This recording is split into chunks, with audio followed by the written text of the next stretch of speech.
Hola, bienvenidos al episodio número 33 de Bendito After School.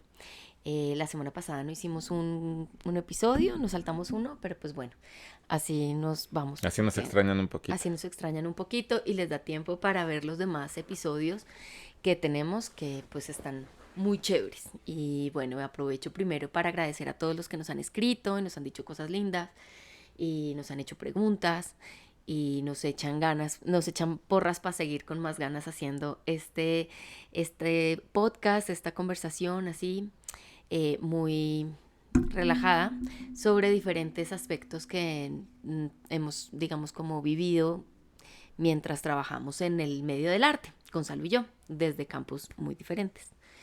Este episodio queríamos hablar de lo que hemos aprendido, digamos, como de varios artistas, obviamente no de todos, porque de todos hemos aprendido algo, pero de algunos que de alguna forma nos han cambiado la vida o nos han hecho pensar en cosas pues que no teníamos en el panorama o pues que no necesariamente eran, digamos, como nuestros intereses principales en algún momento de la vida. Esta idea, digamos, de esta conversación a mí me surgió porque me acordé de un performance buenísimo que vi en el 2015 en el Malva, en Buenos Aires, de Judy Wertheim. Ay, Wertheim, ok. Wertheim, sí, Sí. Judy Wertheim. Y que se llamaba Obras Contadas. Era básicamente como un mapa mental escrito en la pared y entonces había una persona, ¿no? Que obviamente tenía una preparación, pues, del artista, eh, que contaba las diferentes obras. Entonces uno como público le decía, oiga, cuénteme sobre ese que está allá, ¿no? Que Oscar Muñoz, que tal pieza de Oscar Muñoz. Entonces el man la contaba. Y a mí me parecía muy chévere porque incluso muchas de las piezas, ¿no? Como que tal vez uno las había visto por ahí, pero de pronto no se leyó el texto curatorial o la ficha técnica o el texto descriptivo. Se le había pasado, digamos, como de noche un montón de cosas interesantes. Y pues entonces este man contaba, bueno, a mí me tocó cuando estaba un man, no sé si después también había mujeres y no sé qué, pero entonces el man contaba las historias, digamos, detrás pues, de las piezas y pues era muy chévere, la verdad, fue un performance muy interesante y que me hizo reflexionar una cosa que de hecho dijiste en uno de los episodios, ¿no? Que es un poquito, como es así como medio raro, ¿no? Que es como, pues que cuando solo, no sé quién era el que decía que cuando ya, o sea, cuando una idea se piensa, pues ya existe, o sea, o sea, Ah, que no tiene que hacerse. Que es un poquito controversial porque entonces también ahí entramos con el tema de, bueno, no es lo mismo tener una gran idea que realmente ponerse a hacerla, ¿no? sí. Pero bueno, ese fue otro Bueno, episodio. estaba un poquito, o sea, sí Ajá, aplica lo que estamos diciendo, pero era Sol Levitt. Y era había un Soulevity, poco sí. de un problema formal, artístico, ¿no? Ajá, Pero esto ya traspolado hacia el tema del arte conceptual más adelante, porque Sol Levitt lo dijo a uh-huh, mediados del siglo XX, ¿no? Pero ya dentro de la era del arte conceptual ajá. también aplica, ¿no? Pero bueno, el caso es que es muy interesante, digamos, como estas ideas más allá de la obra de arte. Obviamente, yo siempre digo que hay como, o sea, pues nosotros que trabajamos dentro del arte, ¿no? Yo siento que yo tengo como dos dimensiones de apreciación, ¿no? Unas las que digamos, como profesionalmente admiro, estudio, investigo, ¿no? Y reconozco su importancia en la historia, y otros que de alguna forma han llegado, digamos, como a mi corazoncito, por decirlo de alguna forma, y me han cambiado la vida. Muchos, digamos, yo porque yo he estado, o sea, dando asesorías a artistas desde hace, no sé, muchísimos años, ¿no? Y entonces puedo ver, digamos, como esas dimensiones incluso en artistas que están empezando, ¿no? Que me han enseñado unas cosas, o sea, me han hecho, pues así como me han cambiado, ¿no? Como artistas, obviamente, que he visto en museos y que ya son grandes ligas que también me han hecho pensar. Entonces, no sé si tú quieres empezar con alguna pieza que tú te acuerdes, así, digamos, por ejemplo, de un tema que tú no tenías en el panorama, A ver, es de que, ciencia, arquitectura, alguna vaina que definitivamente no tenías en el visor. mira, lo que pasa es que creo que lo que a mí me ha mantenido interesado y más bien fascinado en el tema del arte es que me hace pensar en otras cosas, ¿no? Ajá, Pero no sé si es específicamente en algo concreto, no sé cómo decirlo, sino que el arte me ayuda a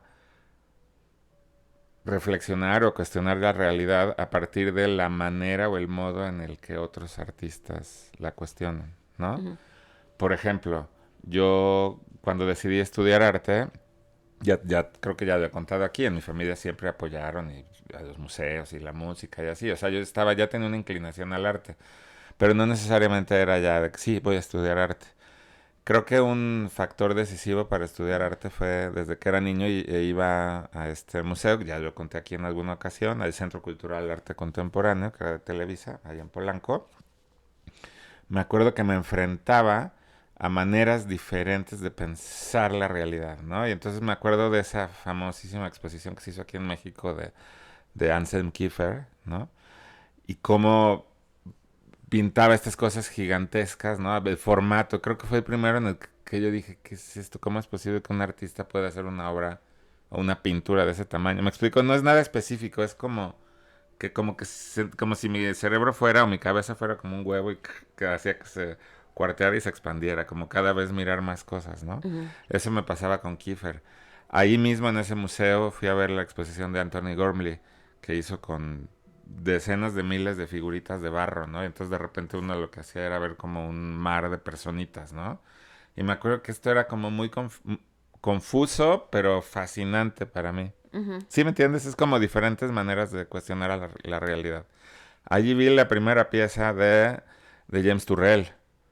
Y me acuerdo asomarme, pero era un cuadrado así, como un rectángulo rojo, ¿no? Y entonces con esta luz y que sientes que te vas hasta el infinito y es un puro engaño técnico, ¿no? Ujú. Pero me acuerdo que me fascinaba ir y ver ese rectángulo de color rojo y cuestionarme cómo lo habrán logrado. Así como por ahí va mi cosa. No sé si a Pero ti te digamos, por pasa igual. ejemplo, me acuerdo que cuando estabas haciendo la exposición, por ejemplo, de Tomás Araceno, que obviamente tiene unas investigaciones científicas como Bueno, muy, es muy que sí, densas. es que ahí ya pasaron unas cuantas décadas hacia Sí, adelante, ¿no? pero de eso se trata, o sea, como A ver, me acuerdo que, o sea, que estabas, digamos, fascinado con el tema de entender el universo, ¿no? De esto sí. que había A descubierto ver, él. Tomás es una persona con un intelecto y una mente así imparable, o sea, es como un tren, no para, ¿no? Entonces, lo que yo me acuerdo de la experiencia de haber trabajado pues, durante un par de años para poder hacer la exposición en Marco, eh, fue entender su concepto de las telarañas, cómo pueden representar de manera muy cercana al universo. Ujú, que es lo más cercano Sí, para entonces, pero explicar el espera, universo. primero tengo que contar, ya entraba en una sala que está completamente oscura y fue un problemón pintar con un negro intenso, mate, para que no reflejara alfombras negras y lo que se veían suspendidas en esa oscuridad eran telarañas, Ujú, ¿no? Con una luz, entonces brillaban como si fueran galaxias, ¿no? Entonces me acuerdo que desde que lo vi, la conexión visual, así por pura percepción, uno automáticamente asocia a la telaraña con una cosa así como astral, ¿no?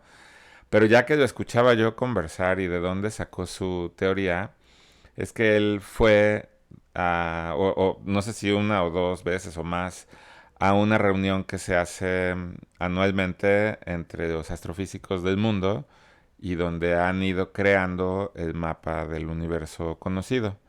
Y esto se llama The Millennium Simulation, ¿no? Y ujú. entonces lo que hacen es, literal, de todas las partes del planeta se van reuniendo y van hablando de sus nuevos descubrimientos y entonces se ha ido generando un mapa tridimensional que ahora se puede hacer con las computadoras Ujú. del universo. Y él escuchó en una de esas conferencias que el universo era una especie de telaraña, porque una telaraña es una cantidad tan pequeñita de materia distribuida en un espacio enorme, Y en constante ¿no? crecimiento, Y ¿no? en constante crecimiento. Bueno, si la araña sigue trabajando, pero la cuestión es esta, que cuando ustedes ven debe estar por internet, si alguien la quiere buscar, el Millennium Simulation, se ve como una telaraña, ¿no? Se ve como un tejido así extraño y es rarísimo porque se empiezan ahí a comprobar teorías de geometría y de sección áurea y un montón de cosas, es fascinante. Pero automáticamente cuando Tomás Araceno escucha eso, empieza a trabajar con arañas, ¿no? Entonces me acuerdo que escucharlo hablar para mí era como si estar comprendiendo cosas que antes ni siquiera, o sea, estaba aprendiendo, estaba teniendo una clase a nivel muy básico, ¿verdad? Obviamente no puedo ni pretender tener una comprensión profunda de la astrofísica y de cómo está construido el universo, pero sí esa noción me la dio Tomás Saraceno con ese cuestionamiento y con ese ejercicio que hace, ¿no? Entonces, finalmente ver estas instalaciones de las telarañas me hacía pensar no solamente en el Millennium Simulation y en lo de que hay poca materia distribuida en mucho espacio, sino en cómo las reglas de la física se repiten en el universo en un escenario micro y macro, ¿no? Eso me acuerdo que para mí fue así como me voló los sesos, ¿no? Sí, pero digamos, por ejemplo, eso no te hubieras, o sea, Nunca me hubiera topado con eso porque pues, estaba en el mundo del arte, pero pues sí. ¿te acuerdas, digamos, por ejemplo, en el tour que hicimos de estudios que visitamos a Ale de la Puente? También había una vaina, porque es que es entender justo estas cosas de la física y la química y tal, Uh-huh. pero, o la biología, pero como anclarlo a una cosa como espiritual, personal, emocional, que me encanta. Vimos un proyecto que ella estaba haciendo en un... Ella siempre se levanta unas residencias y unos contactos increíbles con gente que tiene unos aparatos rarísimos, pero hice un proyecto que era como un rover que iba como al fondo del mar, ¿no? Y entonces es un video donde uno empieza a ver la niebla, no, ¿cómo es? Nieve del mar o algo así, que se ven, digamos, como estas cositas, como Con así, plancton, como, ¿no? sí, como que son, digamos, como todas las células muertas de todo lo que va cayendo de arriba, ¿no? Y que al final se van a comer todos los de abajo, ¿no? Pero entonces va bajando y nos vamos bien, o sea, de repente se parece más al espacio que al mar, o sea, si uno llega a la mitad del video, uno piensa que eso es el espacio y entonces empiezan a aparecer unos animales rarísimos, ¿no? Súper alienígenas y, y es esta cosa, digamos, por ejemplo, de conocer, ¿no? Como hacia adentro para entender el hacia afuera, ¿no? Eso, digamos, por ejemplo, a mí me pareció increíble y hablaba de unas vainas que, o sea, que realmente ya tiene un conocimiento de, así, de matemáticas, física, química, astronomía, lo que ustedes quieran, o sea, eso es lo chévere, digamos, como del artista, que de verdad investiga como para todos lados. Digo, hay diferentes tipos de artista, obviamente, ¿no? Hay unos que son más clavados, digamos, como en la introspección y otros más en otras disciplinas. Pero digamos, por ejemplo, a mí me llama mucho la atención cuando los artistas son tan clavados. Y digamos, por ejemplo, a mí me pasó, no con un artista así, Tomás Arceno y tal, un artista que además es muy amiga mía, que es María Fernanda Barrero. Me acuerdo que cuando la conocí, era para hacerle una exposición, yo estaba curando una exposición de ella en la Casa de la Cultura en Monterrey. Y entonces empezamos o sea, me empezó a hablar de Lynn Margulis, ¿no? Que era esta esposa de Carl Sagan, entonces era muy chévere porque Carl Sagan entendía los astros, ¿no? Las cosas más grandes y Lynn Margulis era bióloga, entonces entendía las cosas más chiquitas, ¿no? En el microscopio y digamos como todas estas teorías eh, y me acuerdo que hablábamos, o sea, pues como que yo así, digamos como de evolución y tal, pues como pues por cultura general, pues sabía, digamos, como de Darwin. O sea, es decir, no es como que yo me hubiera clavado en algún momento en mi vida a estudiar a Darwin. Y entonces, pues uno siempre tiene esta idea de, pues esta frase que siempre se dice, ¿no? Que Darwin dice que la evolución y tal, y que sobrevive el más fuerte. Y es como, no, eso dicen unos, pero digamos, sobre esa teoría se crean, digamos, como muchos mitos alrededor, digamos, como de las sociedades y como si fuera un instinto humano ser violento y tener guerras y tal, pero resulta que no era el más fuerte, no era la sobrevivencia del más fuerte, sino del más apto. Y ese más apto podía ser la persona más débil, pero la que más colaboraba. O sea, o sea, en la medida en la que sea más simbiótica la relación, digamos, de esa persona en su sociedad o en temas, digamos, como de microscópicos, pues, o sea, de bacterias y de virus y de en fin, es el que más colabora, es el que más sobrevive.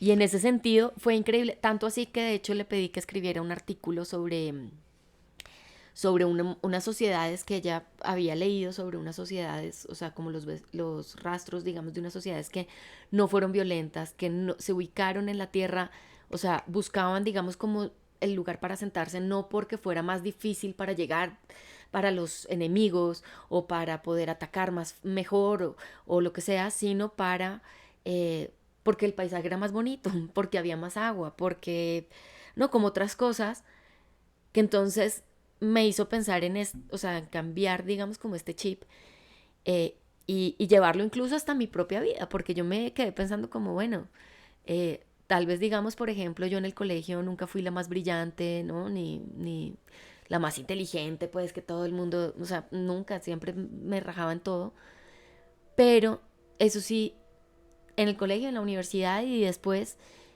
todo lo que hice yo por instinto fue ayudar a los demás, o sea, como ayudar en lo que yo pudiera, ayudar.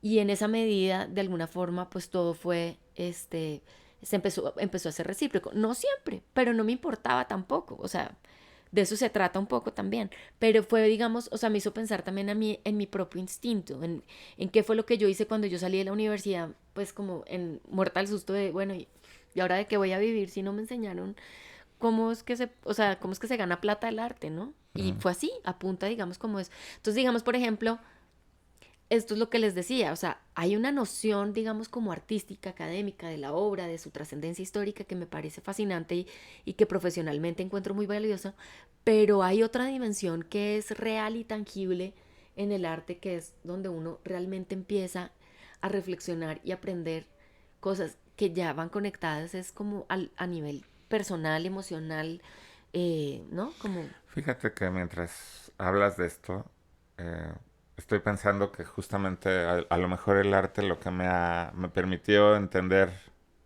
algo que después leería y escucharía en otros artículos así en internet, y es que existen muchos tipos de inteligencias, ¿no?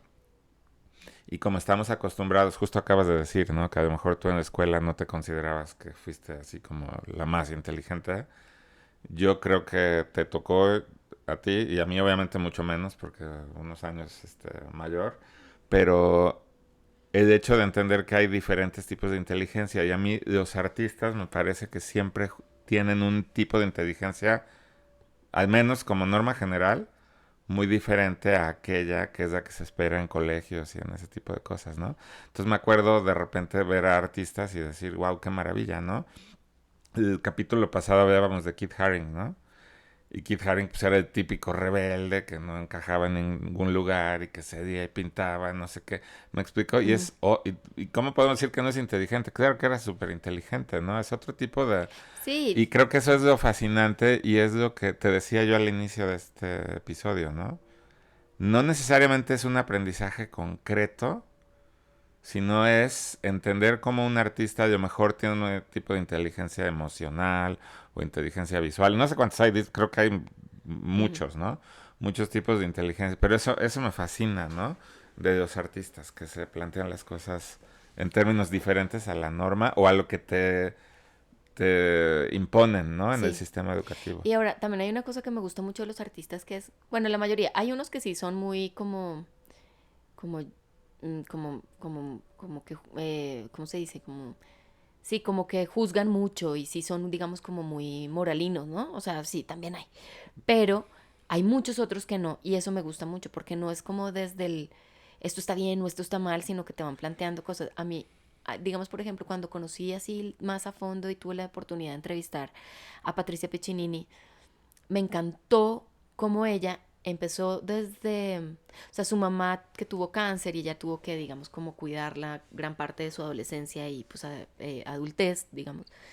Y entonces ella obviamente estaba todo el tiempo buscando, pues, qué nuevos inventos, qué nuevas tecnologías, qué nuevas cosas había, digamos, como en la medicina para ver si de pronto su mamá alcanzaba a tener algo de eso y pues salvarse. Y entonces, pues vio, era la época de esta, que salió esta ratita que le creció una, pues le hicieron crecer una oreja en el lomo y no sé qué. Y entonces ella empieza a hablar, digamos, como de todas estas criaturas, de qué pasa si empezamos, así como hicimos máquinas, ¿no? En algún momento digamos, como para nuestro beneficio, para ayudarnos a ciertas cosas, ¿no? Como una extensión de nuestras necesidades, ¿no? Y que nos ayudaran a resolver y que uno también se encariñaba con esas máquinas, también, ¿no? Que uno empezaba pues a ponerle nombre al carro o a consentir al computador o a la impresora, ay, por favor no me falles, ¿no? Como hablarle, digamos, como a estas máquinas, pero que eventualmente pues el ser humano pues íbamos a poder como construir criaturas, o sea, vivientes que Ujú. cultivaran los riñones que se me iban a dañar o el pulmón o el corazón o lo que sea. Pero ¿qué pasa si uno se encariña con esas criaturas? O sea, ¿qué grado, digamos, como de humanidad o, o, o, o sí, o de dignidad, ¿no? Ya sea animal o como sea, tendrían estas criaturas. Y eso es algo que yo nunca me había puesto a pensar. Y luego ya que me pongo a pensar en eso, digo, sí, sí, terrible. Luego la misma artista es como, bueno, ¿y qué pasa si es para su hijo? O para su mamá, o, ¿no? Entonces ya uno dice, bueno, que maten al que sea, pues son mis hijos, o sea, ¿no? Sí, Y entonces eso me encanta. todo este tipo de cuestionamientos sobre los avances científicos, y ya estaba apuntando un poquito tu comentario ahorita hacia lo que yo quiero decir, y es la obra de Eduardo Kac, Ujú. ¿no? Y es que Eduardo Kac es este artista que trabaja con la modificación de los códigos Genéticos. genéticos, ¿no? Del ADN. Y ha hecho piezas pues muy, pues yo diría que la gente que no las ha visto la primera vez son súper inquietantes, ¿no? Y controversiales, y Disruptivas y pone controversiales. debates Sí, por ejemplo, importantes. el conejo fosforescente, ¿no? Entonces mezcló el ADN de una anguila con el de un conejo, y entonces resulta que pues de una camada de conejitos dos o tres salieron O fosforescentes, sea, glow ¿no? in the dark. Glow in the dark. Y Sí. esto pues plantea una serie de cuestionamientos éticos de por qué alguien haría esto, ¿no? Ahorita hablamos de por qué Eduardo Caca hace esto, ¿no? Pero tiene piezas muy, muy fuertes, ¿no? Está una pieza que se llama Edunia, porque es de Eduardo y Petunia, o sea, mezcla su información genética, específicamente de su sangre, con la de una petunia. Y al parecer los avances en la genética permiten que el ADN de aquello que da pigmentación a una planta, que no sé si necesariamente aquí es la clorofila u otro tipo de sustancia que da, porque la clorofila sería Lo lo verde, verde. ¿no? Pero lo que le da el color a los pétalos, él extrae el ADN específico que le da el color a su sangre, o sea, a la sangre de Eduardo Kac, y se lo mezcla a la flor. Y entonces la flor lo que tiene es una flor blanca, pero con un montón de como venas. Es Sí, son muy venas que fuerte, además ¿no? corresponde Y a su mapa, digamos, sanguíneo, pues de sí, sus una vasos. cosa impresionante, y es muy, muy inquietante, ¿no? Es hasta terrorífico ver esa, ¿no? Pero, Pero lo que está haciendo Eduardo Cac no es nada más, ay, como puedo, lo voy a hacer, ¿no? Como está ese ah, avance, no, justamente lo que él quiere hacer es cuestionar, que nosotros como espectadores nos cuestionemos claro, porque el alcance de no es esto, ¿no? solamente lo, digamos, como a lo malo, ¿no? O sea, es decir, es como de, bueno, o sea, él está haciendo esto, el conejo no está sufriendo, porque pues el Ah, conejo no, nació así, el conejo ¿no? ni se entera porque cuando está la luz de día, durante así con luz normal, es un conejo Claro, así pero entonces que completamente si la normal. familia, que si los... ¿no?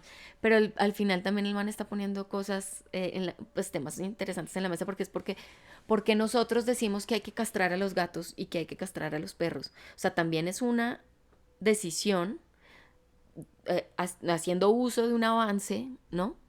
Y que tiene que ver con una vaina que nosotros como humanos sentimos que tenemos una responsabilidad y que la aplicamos, ¿no?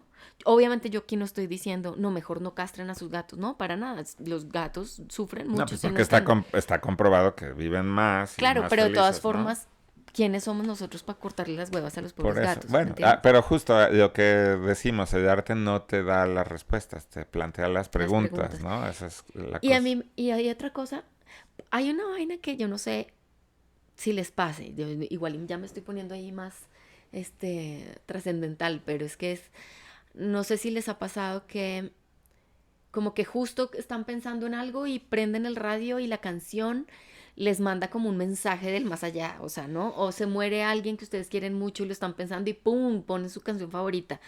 Ese tipo de cosas a veces me pasa con el arte. Siento que a veces me caen, me llegan al, no sé, una exposición o una asesoría con un artista o algo así, con cosas y temas que, que es justo, digamos, como un poco como el mensaje que necesitaba. Me acuerdo mucho, por ejemplo, en una época que yo, pues que estaba medio conflictuada ahí con un tema familiar. Y, y justo empecé a asesorar a Roberta Marroquín, que es una amiga, es una artista muy chévere, una fotógrafa que hace unas cosas increíbles. Y me acuerdo que estábamos revisando para organizar su portafolio y sus cosas. Y ella tenía una pieza que se llama, bueno, una serie que se llama Acquaintances, ¿no? Como conocidos. Y entonces era como una especie de foto familiar, ¿no? Muy al estilo, digamos, como Monterrey, ¿no? Todo el mundo muy cool, muy chévere, no sé qué. Y eran personas además que ella repetía en la toma, ¿no? Y que parecían familia, o sea, uno no pensaría que no se conocían, que, o sea, de verdad no se veía, digamos, como forzado. Se veía sí, pues una imagen muy familiar. Y resulta que entre ellos no se conocían y lo único que tenían en común era a Roberta. Y Roberta tiene además una forma de ser muy especial, ¿no? Ella viaja mucho, es súper buena gente. Otra vez volviendo al tema de la colaboración, ella colabora con todo el mundo, conecta a todo el mundo, o sea, es como de este tipo de personas. Y uno, o sea, es muy chistoso porque ella es como, ah, yo conozco a este que se ganó un Nobel por no sé qué, ah, no, y este rockstar, no sé qué, y este súper político que hizo tal ley, o sea, pues, conoce una gente como que ha, de verdad, como que ha puesto su buen granito de arena, ¿no? En la humanidad. Y entonces es muy chévere, y entonces ella hablaba, o sea, como esta idea de escoger la familia, ¿no? Que al final los amigos se vuelven, digamos, como una familia que uno escoge. Y entonces como en ese momento yo estaba como medio pues en un conflicto y entonces que no sabía que estaba peleando con todo el mundo y no, ya saben, no pasa, todo el mundo pasa por eso. Entonces también a mí por ejemplo me ayudó muchísimo y me hizo entender muchas cosas que sí, o sea, así como en algún momento el matrimonio era sagrado y uno se tenía que aguantar lo que se tuviera que aguantar porque no se podía uno divorciar porque es que eso era sagrado y eso era para siempre, que lo mismo pasa con las familias, como que igual si hay cosas tóxicas, ¿no? Dinámicas tóxicas y tal, pues que está bien alejarse tantito y esperar y no dejar, digamos, como que eso lo afecte a uno. Entonces fue muy chévere porque en ese momento pude, o sea, como que entendí, me alejé un poquito y luego, cuando fue el momento, volvió todo a estar bien, pero ya no desde un bien como ha estado siempre, ¿no? Como así, sino que realmente hubo un cambio en mí que mejoró mi dinámica familiar, ¿no? Y que también al mismo tiempo vi esta, sentí, digamos, como esta importancia y esta liberación y esta cosa también pues de darle ese lugar a los amigos como sagrado, como antes era la familia sagrada, también los amigos, ¿no? Y obviamente esto tiene que ver con el momento histórico, ¿no? Por eso siempre digo que el valor del arte está justamente en el potencial histórico que tiene la obra de acuerdo a lo que está planteando el artista. Pues entonces, obviamente, antes no se cuestionaban eso, la familia era la familia, y es que también pues las familias eran grandes, no había no uno hacía un amigo y si se cambiaba de lugar, pues ya no se volvía a hablar con ese amigo porque pues a punta de cartas, pues se pierde, digamos, como la relación. Y hoy en día, pues hay muchos amigos que uno ha visto 3 veces en la vida, pero son amigos del alma. Entonces, me hizo pensar cómo han cambiado esas relaciones, ¿no? Y cómo se nutren y cómo se respetan las relaciones y uno mismo también. Entonces, digamos, volviendo al tema, digamos, por ejemplo, a mí me pareció muy chévere. Digo, no fue una pieza que conocí en un museo, ¿no? Conocí en una asesoría de manera muy cercana con el artista, Es que pero me llegó o sea, me sirvió, eso es uff. lo fascinante del arte, que te permite cuestionarte la realidad desde otro ángulo. Vuelvo a lo mismo, ¿no? O sea, puedes terminar encontrando como mucha empatía con un artista que te está contando a lo mejor su propia historia, ¿no? Aquí en el Ujú, caso de Roberta. que cuentas, no se trata de mirarla como, ah, mira, lo que le pasó a Roberta, sino de poder sentir casi por medio de la obra, poderte poner en los zapatos de otra persona y de repente decir, wow, ¿no? Hablábamos el otro día de Félix González Torres, tú Ujú. y yo, ¿no? Y pues ni tú ni yo somos homosexuales o gays y no tenemos SIDA, me explico. Y es muy fácil que la gente que vea la obra de Félix González Torres, gente que tenga un poquito de las ideas un tanto así como cerradas o no tenga mucho conocimiento del arte, Ujú. pues es muy fácil que desacredite ese tipo de obras, ¿no? Ahorita les cuento La por de dónde los va. dos. No, en general la obra de Félix González Torres tiene mucho que ver con eso y con su experiencia, con su pareja y todo esto, ¿no? Pero cuando lo que a mí me resulta francamente, pues, ¿cómo decir? Es fascinante. La obra de Félix González Torres tiene un nivel de humanidad espectacular, más allá de que me identifique con su identidad, con su época, con lo que sea, me identifico con él como ser humano, ¿no? Todo el sufrimiento que tuvo por la muerte de su padre y luego el padecimiento que tuvo él y su pareja con el SIDA, y hizo esta pieza famosísima que tú has Los re- contado, la de los dos Perfect relojes, Lovers. ¿no? Y son dos relojes que son idénticos, obviamente de cuerda o de pila, De no sé, pila. que se ponen en la pared y empieza uno a ver cómo, pues con el paso del tiempo, esos relojes ya no son como ahora, que todos en los celulares estamos conectados a internet con el mismo tiempo, ¿no?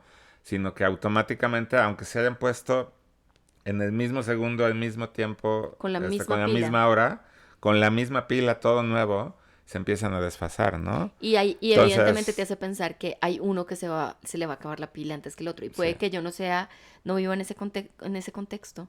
Pero te Pero identificas con claro, Félix porque González ¿quién no Torres, tiene ¿no? ese tic-tac en la vida? O sea, uno siempre está pensando que quién se va a morir primero, si mi mamá o mi papá o mi esposo o mis hijos o que si me No, muero pero yo. O espérate, tú sea, te es estás yendo como, al tema de la muerte, pero también puedes ver del desfase, de que hay dos personas que pues van a tiempos distintos, de los retos que plantea. Yo lo veo también ujú, desde ese ángulo, ok, los retos que plantea una relación, ¿no? Mantenerte en sincronía cuando lo que hay es una, no sé cómo, seguramente alguien de los que nos le va a saber cuál es el opuesto a sincronía, ¿no? Diacronía, no sé, pero ay, no bueno, sé. la cuestión es que me parece absolutamente fascinante ponerme por un ratito en los zapatos de otra persona y aunque yo diste mucho de ser esa persona o Ujú. incluso empatar con sus valores o lo que sea, eso es lo de menos, es realmente poderte poner en sus zapatos y entender la realidad de otros términos, ¿no? Me acuerdo también que voy a hablar ahorita de dos ejemplos, pero el primero es este artista americano Bob Flanagan, ¿no? Ujú. Y Bob Flanagan es un artista de performance que su obra ha sido pues muy cuestionada porque es totalmente abyecta, es muy fuerte, ¿no? Hace unos performances donde involucraba un autoinfligirse dolor, ¿no? Ajá, Entonces, pues es muy fácil que la gente que no entienda rápidamente diga, ah, Bob Flanagan, estos artistas locos, enfermos sí, mentales, na, na, na. Y cuando uno empieza a entender la biografía de Bob Flanagan, pues te rompe el corazón, ¿no? Te parte el corazón porque él tenía fibrosis quística y padecía un dolor constante muy intenso en todas las articulaciones de su cuerpo. Y entonces para él, en sus performances, autoinfligirse el dolor ujú, es una cosa de poder estar en control de su dolor. O sea, lo que pasa es que si no nos ponemos realmente en los zapatos de alguien que está en dolor profundo, automáticamente vamos a decir está loco. Pero si realmente nos podemos imaginar a alguien que está sufriendo constantemente, porque al parecer no hay analgésicos que puedan disminuir ese dolor, es una enfermedad terrible. Entonces podemos entender, tal vez, no quiere decir que estemos de acuerdo o no, pero entender la desesperación de alguien que dice, bueno, al menos el dolor que yo me autoinflinja va a estar en mi control. Y por claro. ese momento se me olvida el otro dolor, ¿saben? Y es Ujú. terrible, es una cosa brutal. Entonces a lo que voy es, hay un poco como de, no sé si es compasión o identificación o simplemente tener la habilidad de poner en los zapatos del otro. Pero a mí me parece que ya, al entender a Bob Flanagan, pues me abrió muchísimo la mente sobre aquellas cosas que permite el arte, ¿no? Cómo el arte se vuelve un vehículo para comprender muchas cosas que normalmente no hubieras visto, ¿no? Sí, es que es eso. Y digamos, por ejemplo, pues es que hay tantos ejemplos de artistas que me han... El Que, segundo que te iba a decir. ah, cuéntame. Stellar, Ah, bueno, Stellar, Stellar. que por cierto, gracias a Cata yo tuve la oportunidad de entrevistar a Stellar, que Estuvo increíble. en su revista Una de... portada espectacular. Además, fuera la primera que era 360. O sea, la portada de la revista era Sí, un performance de de Stellar. Stellar 360. Era muy Bueno, tiene padre. mucho que ver con la relación de los seres humanos con las partes robóticas, ¿no? Como el cyborg y este tipo de cosas. Y también se tiene que ver con su cuerpo. Por eso puse a lo mejor en la misma idea o en la misma secuencia de ideas a Bob Flanagan y a Stellar, con caminos muy distintos, pero Stellar está más bien fascinado por esta posibilidad de controlar, ¿no? Entonces de repente se pone un brazo biónico, ¿no? Pero no es nada más un brazo biónico, sino que está conectado a Es, sus músculos o y a a un sus exoesqueleto. nervios, También ¿no? hay otro que es un O se conecta, exoesqueleto. sí, exacto, hace unas cosas brutales, o se cuelga de cables y de la piel y se mete unos cables para conectarlos en sus Pues terminaciones hablando de las orejas, nerviosas. también le creció una También le creció oreja una oreja. Es en una en el cosa brazo. terrible, ¿no? Este, pero cuando uno se pone en los zapatos de alguien que está como ¿cuántos científicos en la historia no han probado sus avances científicos en sus propios cuerpos, ¿no? Ajá. Muchísimos, y ha habido muchísimos grandes científicos que mueren por eso. Pues yo pienso que Stellar, que es una especie como de científico, ¿no? O sea, él está diciendo, pues como esto no está permitido y yo no puedo hacerlo con nadie más, pues lo hago conmigo, ¿no? Ujú. O sea, bueno, otra vez, es un artista que es completamente, desconcertante, ¿no? Por decirlo menos, ¿no? Es un Sí. artista así, pero bueno. Y es que hay, digamos, por ejemplo, ¿sabes también qué me pasó a mí una vez que yo no entendía? Cuando estaba investigando sobre la biografía de Cara Walker, por ejemplo, ¿no? Me di cuenta que ella es una artista negra, pero súper incómoda para los negros, para la comunidad negra, ¿no? Porque está cuestionando eso. Y me acuerdo que de repente, pues buscando las imágenes y tal, había un dibujo, no me acuerdo muy bien cómo era, pero el caso es que estaba como criticando a Abraham Lincoln. Y entonces como que, pero como, o sea, no Abraham Lincoln fue el que los liberó y no sé qué, y ta, ta, ta. Y luego entonces empiezo pues a investigar un poco sobre ese tema y me doy cuenta pues que no, que lo que pasa es que el man necesitaba una cuota, ¿no? Necesitaba a los estados del sur, que eran los que tenían plata por la esclavitud justamente, ¿no? Y por las plantaciones de algodón y todo el rollo, necesitaba, digamos, eso, y entonces, pues, obviamente los esclavos no podían votar. Y entonces, pues los libera, pero entonces al final era más una movida política que realmente humanitaria, porque muchos de esos esclavos, pues se van a trabajar, ¿no? A los estados del norte, pero resulta que en los estados del norte pues entonces no les pagan bien, les descuentan las comidas, los tratan peor, entonces pues, esos esclavos dicen, no, pues nos iba mejor como esclavos, entonces más bien bajémonos porque pues allá por lo menos teníamos nuestra comida y no nos estaban descontando todo. Y justamente era interesante porque no es solamente Abraham Lincoln, sino luego Kennedy aplicó la misma vuelta, ¿no? Para ganarse sus votitos, ¿no? Pero al final seguía haciendo lo mismo. Y luego, en la época en la que yo estaba investigando, pues era todo el tema de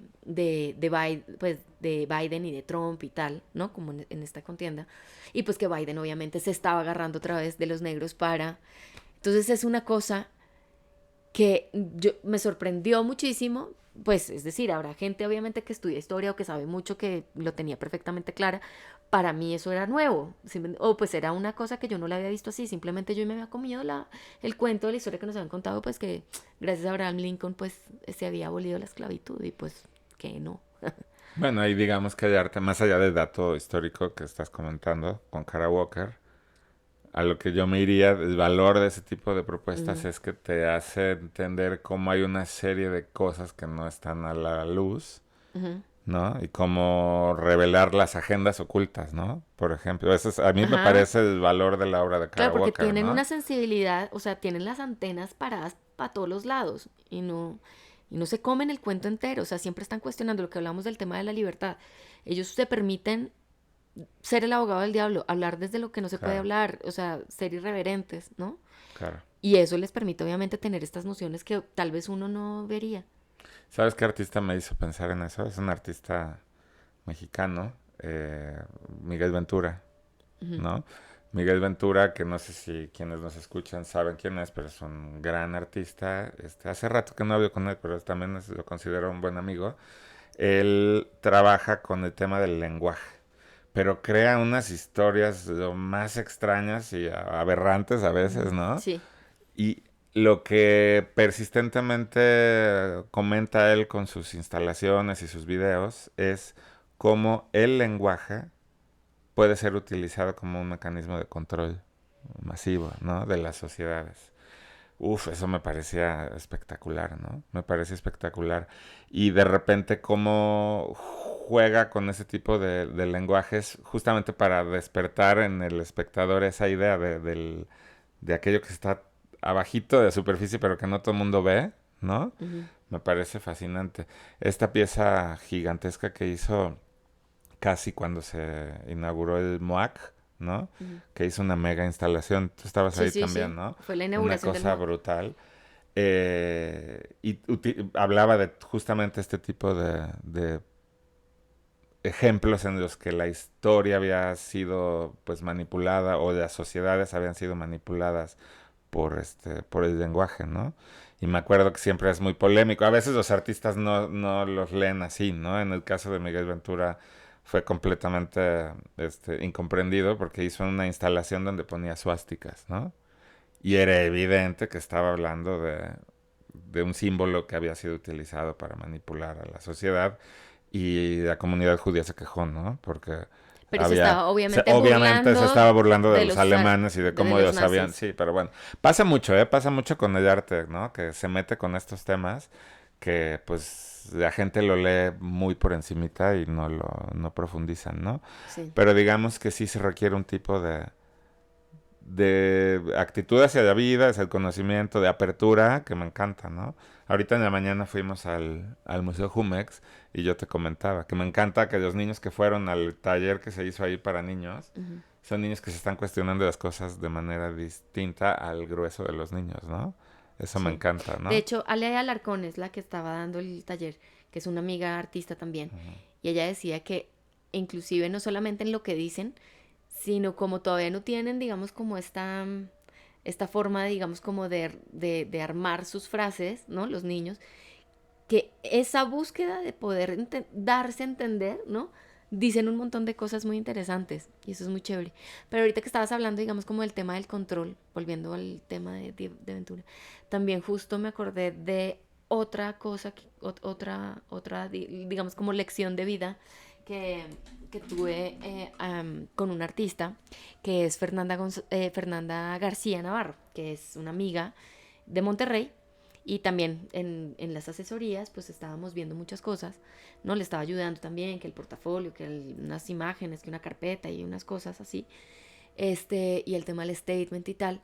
Y entonces ella trabaja mucho este tema de, pues, de la Wicca, ¿no? Y pues, de la brujería, pero no la brujería mala y el amarre y esas cosas, sino como de los rituales, de la historia, ¿no? Digamos, de cómo se han ido constituyendo y una, digamos, de las cosas, bueno, no sé si yo les conté alguna vez que tenía yo un proyecto que estaba ahí como en veremos, como que ya tenía el sí, pero no el cuándo, y bueno, y entonces le dije, así como en una de las asesorías, oiga, ¿usted no tendrá un ritualito, alguna vaina que me ayude a destrabar eso? Y entonces me enseñó el ritual de la luna nueva.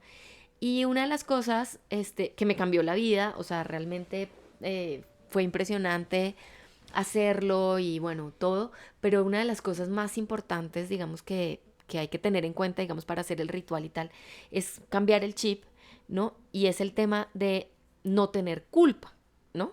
Y que obviamente a través de la culpa también pues se ejerce poder, ¿no?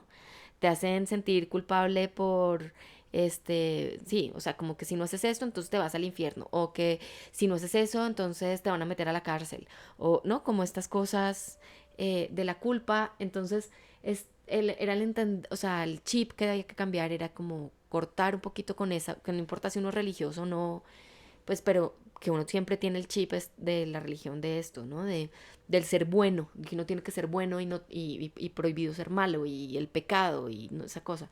Y entonces, el tema de entender las cosas, que no es que algo esté bien o esté mal, es que simplemente está y tiene que estar. Entonces, haz de cuenta, si yo te hago algo malo, o sea, si yo hago algo y te ofendió, pues es tu problema. O sea, si yo lo hice con ganas de joder, se me devolverá solito. ¿Sí me entiendes? Pero si yo no lo hice con ánimo de dañarte, sino simplemente hice algo que a mí me parecía, pues, tú tienes que solucionarlo. O sea, es decir, no es mi problema, es el tuyo. Entonces, en ese sentido, pues obviamente uno no tiene culpas, y si uno no tiene culpas, pues entonces no lo manipulan tan fácil, ¿no? Digo, es mucho más complejo, y seguramente alguien podrá pegarse de aquí para decir, ay, no, qué barra basada está diciendo Cata, y no, y entonces la gente pobre, no, como esas cosas que de repente ahí me escriben. Pero, pero bueno, más allá de eso, a mí, digamos, también me llegó en un momento muy chévere, y a partir, digamos, de este ritual de la luna nueva, pues me cambió la vida en muchísimos aspectos, ¿no? Pues tú sabes. Yo, sí, pero bueno, vuelvo a lo mismo. Y eso se dio, o sea, es decir, yo creo que no hubiera sido lo mismo que yo hubiera ido ahí a leerme las cartas, quién sabe con quién, no, porque el entendimiento desde el arte Pero, a ver, sobre espérate. estas lineecitas tan sutiles Pero más allá de es mucho que más creas o interesante. no en cosas así, bueno, Sí, tú sabes que yo soy súper escéptico de ajá, estas cosas, ¿no? Pero lo que yo saco de valor ahí es justamente que es una persona con la que puedes o no identificarte, pero que te habla de su verdad. Y hay algo en esa lectura y en la manera en cómo ve de realidad con lo que sí puedes empatar, con lo que sí puedes congeniar, ¿no? Y sí. eso es lo que me parece increíble, ¿no? Pero es que lo chévere es que los artistas, haz de cuenta, un científico le entra al tema con ganas de llegar a resultados claros, sólidos, a datos reales, comprobables, ¿no? El artista se mete a ver qué se encuentra y a experimentar, Depende y qué con artista, una... no hay como una fórmula, ¿no? no, Porque pero estoy yo pienso pensando, que ser artista es como, porque lo que hablábamos, es como un cerebro como de niño, justamente. Se mete, no, o sea, no creo que, que Fernanda se haya metido al tema del arte y a explorar, digamos, como todo el tema de la brujería y de la historia de la brujería y de la Wicca y todo el rollo, con ganas de volverse necesariamente una bruja, no. O sea, simplemente es algo que sale de ella, o sea, se pues sí, emana porque y cada quien termina está en su propia trabajando, claro, o búsqueda, sea, es es a lo que su... voy. Pero sí, también justamente esto de no poder meter a todos los artistas en un mismo molde es lo que a mí me fascina, ¿no? Ujú. Ahorita hablabas de que no hay artistas que quieran encontrar soluciones y respuestas. Yo mismo me estoy dando cuenta que sí, claro que hay artistas que buscan eso, ¿no? Y que me encantan, como Olafur Eliasson. Olafur Eliasson trabaja con la tecnología y con la ciencia de manera espectacular, y sus piezas son justamente basadas en efectos ópticos, en problemas mecánicos, en temas de ingeniería, y cómo los traduce en piezas que funcionan y que sí llegan a ese objetivo, ¿no? Claro, pero no es el Pero me, objetivo principal, o sea, él no está haciendo esos experimentos para demostrar cosas desde la ciencia, es para hacernos pensar justamente en en que todos vemos las cosas diferente, porque mientras tú estás viendo un azulito más claro, yo estoy viendo un azulito más oscuro, mientras yo creo que esto es profundo, resulta que no es relieve. ¿Sí me entiendes? Él justamente nos está haciendo pensar en que de verdad la realidad, lo que vemos, no es igual para todo el mundo. Entonces al final, no es igual o algunas cosas que parecieran ser así como incomprensibles y hasta mágicas, pues tienen una respuesta científica, ¿no? Está la pieza donde hay un espejo, ¿no? Y la gente se asoma y es un espejo, no hay ninguna tecnología, es un efecto óptico y hay una especie de desfase entre que si yo camino y muevo la mano y luego me veo ahí en el espejo y en un fragmento de segundo después muevo la mano, ¿no? Y entonces eso es como, ¿no? En otra época de la humanidad hubieran dicho, si ay, es brujo, demonios, caque, no sé qué, ¿no? Y no, es un efecto óptico que, pues, o sea, para quienes quieran, creo que esto está explicado en la serie de Abstract, ¿no? Que está en Netflix. Está la pieza también donde modifica la luz y una serie de tonalidades que están pintadas en la pared se, se cambian, ¿no? Y con una luz, de repente todos esos colores se vuelven su versión en escala de grises, ¿no? Con una luz amarilla. Entonces se mete mucho con percepción, pero ahí no hay un juego, ahí son cosas que se sabe que están clarísimas y que entonces él encuentra una lectura poética, no nada más poética, porque sería disminuir mucho el discurso de Olafur Eliasson, sino que justamente no sabe Olafur Eliasson o de de Olafur Torrell? Eliasson, Ah, no de Olafur Eliasson.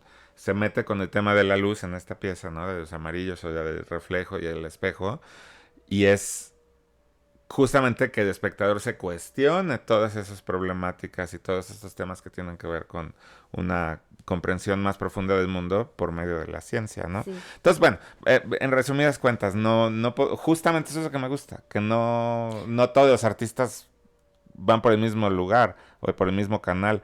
Al contrario, lo que estamos aquí diciendo es que cada vez más, y qué bueno, esto que estoy diciendo me fascina, cada vez más cada artista se vuelve un universo en sí mismo, ¿no? Ujú. Esto me fascina, pues. Pero digamos, por ejemplo, ahí llega otra vez el tema de lo hace el artista o lo hace otro. O sea, es decir, no tiene que hacerlo el artista como tal, es a lo que yo me refiero. Porque igual, pues Olafur trabaja con ingenieros, con arquitectos, no con gente. Entonces simplemente es como que ellos piensan, Mm. ¿no?